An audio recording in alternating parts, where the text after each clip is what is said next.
अस्सलाम वालेकुम नाजरीन। बादशाह रिचर्ड गुनाहों के धुएं में एक स्याह धब्बे की तरह आया है। वो एक ऐसा बदबख्त बादशाह था जिसने इस्लाम और मुसलमानों को हर किस्म की तकलीफ देने और इस्लाम को दुनिया का सबसे निचला मजहब करार देने में कोई कसर नहीं छोड़ी थी। उसने बेशुमार जंगें लड़ी, खासकर जब बैतुल मक़दिस की बात की जाए तो सुल्तान सलाहुद्दीन अयूबी ने उसे धूल चटा दी थी।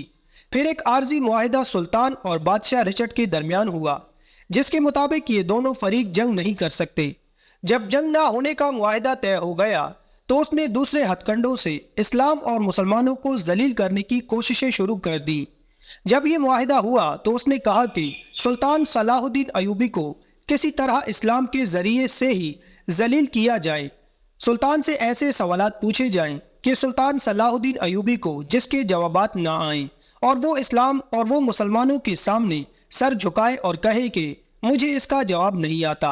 हत्ता कि ये बात बादशाह रिचर्ड और ईसाई यहूदी उलमा भी जानते थे कि सुल्तान को अल्लाह ताला ने जितनी ताकत तलवार चलाने में दी है उससे ज़्यादा इल्म का समंदर भी दिया है। आखिरकार उसने उस वक्त के चंद नाम निहाद मुसलमान उलमा को ज़र दौलत देकर ख़रीद लिया और अपने यहूदी आलिमों के साथ मिलकर इन मुसलमान आलिमों से इस्लाम के बारे में मालूमात लेना शुरू कर दी। इन मुसलमान आलिमों से एक काफ़ी उम्र रसीदा मुसलमान बुजुर्ग आलिम भी था, जिसने चंद अजीबो गरीब और निहायत कठिन सवाल बादशाह रिचर्ड को बताए कि इनका जवाब सुल्तान को हरगिज नहीं आएगा। आखिरकार एक दिन जब सुल्तान एक बड़े मजमे से खिताब कर रहे थे तो बादशाह रिचर्ड पहुंचा। सुल्तान सलाहुद्दीन अयूबी ने पूछा, किस काम के लिए तुम यहाँ आए हो? फिलहाल तो तुम हमारे मेहमान हो और तुम्हारी इज्जत हम पर फर्ज है। बादशाह रिचर्ड ने कहा कि तुम इस्लाम के अलमबरदार बने हुए हो और खाना काबा की तुम लोग पूजा भी करते हो। ये सारी बात सारा मजमा सुन रहा था।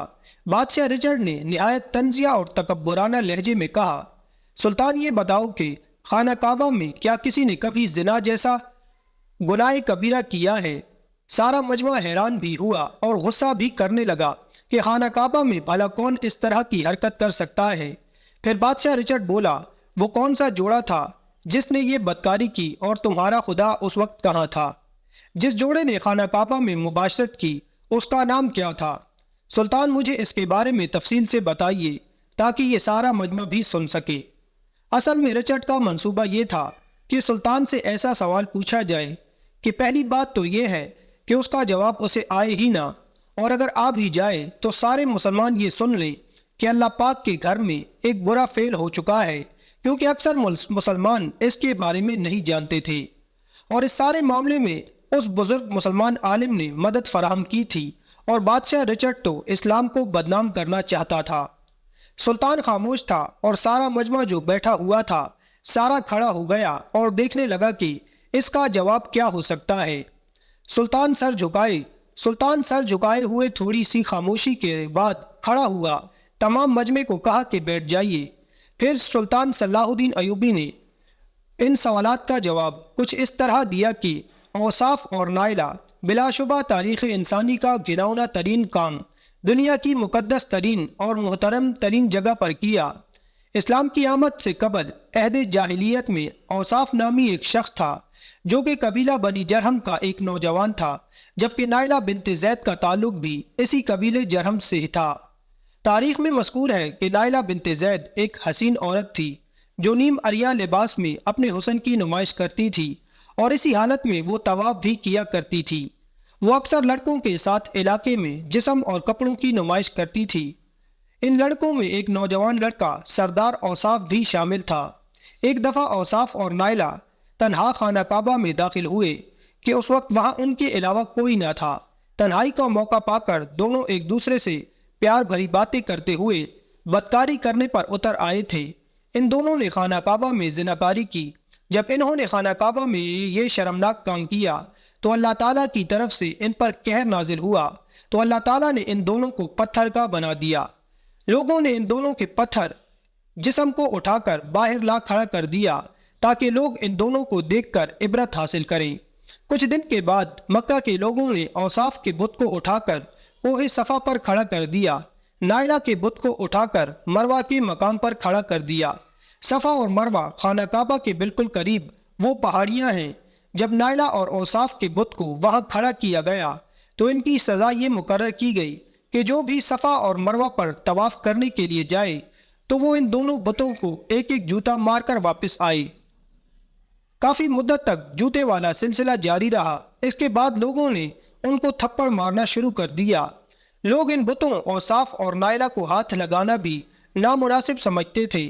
وقت گزرنے کے ساتھ ساتھ عرب کے لوگوں نے ان بتوں کو محبت کی علامت سمجھنا شروع کر دیا تھا۔ قبیلہ میں اوصاف اور نائلہ کی کہانی کو بڑے فخر سے ایک دوسرے کو بیان کیا جانے لگا۔ اس کے بعد لوگوں نے ان کی محبت کو دیوی اور دیوتا ماننا شروع کر دیا۔ آہستہ آہستہ یہ صورتحال ہو گئی کہ اوصاف اور نائلہ کے بت کو عرب والے بڑے بتوں میں شمار کیا کرتے تھے۔ وہ ان پر منتیں مانگتے تھے، ان بتوں کو سجدے اور قربانی بھی دیا کرتے تھے۔ مکہ کے مشرکین نے خانہ کعبہ کی دیواروں کو نبیوں، فرشتوں اور بے شمار قسم کے بتوں کی تصویروں سے سجایا ہوا تھا۔ انہوں نے خانہ کعبہ کی دیواروں پر حضرت ابراہیم علیہ السلام اور حضرت اسماعیل علیہ السلام کی تصویر لگائی ہوئی تھی۔ اس کے علاوہ نائلہ اور اوصاف کے بت بننے کے بعد ان کا بت اس کے ساتھ 360 بت بھی رکھے ہوئے تھے۔ بنو جرہم قبیلہ بڑے فخر کے ساتھ نائلہ اور اوصاف کی داستان دوسرے قبیلے کے لوگوں کو سنایا کرتے تھے۔ وہ اوصاف اور نائلہ کے بت کو مقدس مان کر اس کی عبادت کیا کرتے تھے۔ بڑے بڑے پجاریوں نے ان دونوں بتوں کو پھر خانہ کعبہ سے اٹھا کر صفا مروہ کے پہاڑوں کے وسط میں کھڑا کر دیا تھا۔ اس کے بعد وہ باقاعدگی سے ان بتوں کی پوجا کرنے لگے۔ جیسے جیسے اسلام پھیلتا گیا تو لوگوں نے ان پہاڑوں صفا اور مروہ پر جہاں اوصاف اور نائلہ کا بت تھا یہاں جانے کو گناہ تصور کرنے لگے۔ اس وقت نبی کریم صلی اللہ علیہ وآلہ وسلم پر وحی نازل ہوئی کہ صفا اور مروہ پر جانے میں کوئی گناہ نہیں ہے، بلکہ حج اور عمرہ کرنے کے لیے دونوں عبادتوں میں صفا اور مروہ کی صحیح کرنے کو لازم قرار دیا گیا تھا۔ فتح مکہ کے موقع پر نبی کریم صلی اللہ علیہ وآلہ وسلم نے حضرت علی شیر خدا رضی اللہ تعالی عنہ اور دوسرے صحابہ کرام رضوان اللہ علیہم اجمعین کے ساتھ مل کر اوصاف و نائلہ اور بے شمار بتوں کو ریزہ ریزہ کر دیا تھا۔ آپ صلی اللہ علیہ وآلہ وسلم نے فتح مکہ کے موقع پر جن بتوں کو توڑا تھا ان میں مشرکین کے مشہور بت منات اور بہت سے بت بھی شامل تھے۔ تاریخ میں ان کی تعداد تقریباً 360 بیان کی جاتی ہے۔ حبل بت کو مشرکین سب سے زیادہ اہمیت دیتے تھے۔ حبل کے معنی بہت طاقتور کی ہیں، اس لیے عربوں نے اس بت کو حبل کا نام دیا تھا۔